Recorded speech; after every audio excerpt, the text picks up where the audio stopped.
Hello, welcome to food on. আজকে একটা unique recipe নিয়ে আসলাম কাঁঠাল দিয়ে।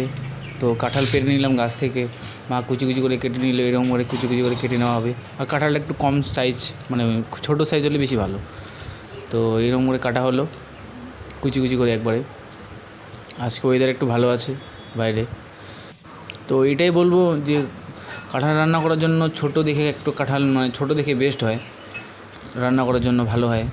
যে প্রথম প্রথম সিজনে এটা রান্না করে একদম বেশ ভালো লাগে। তারপর সাথে আলু থাকবে, আলুগুলো ফ্রেশ একবারে কেটে নেওয়া হবে এরকম করে কুচি করে, বড় সাইজের একটু।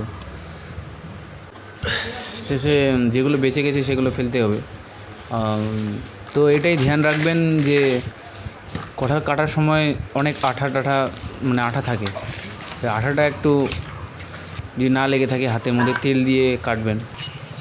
তো এই কাঁঠালের যেগুলো বেঁচে গেছে কাঁঠালের, তো সেগুলো আমি ছাগলকে দিয়ে দিলাম, ছাগল আছে।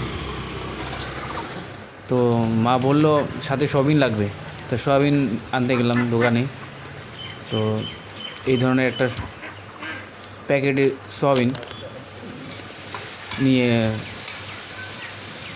আমি দোকান গেলাম, মা রান্না করতে শুরু করে দিয়েছে। আমার ভিডিওটা মিস চলে গেল।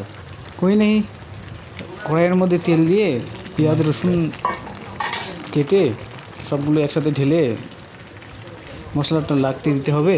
তারপরে একটু মশলাটা লেগে গেলে তারপরে জল দিয়ে এরকম করে গরম মশলা, জিরার গুঁড়া সব কিছু দিয়ে ঘেটে নেবেন।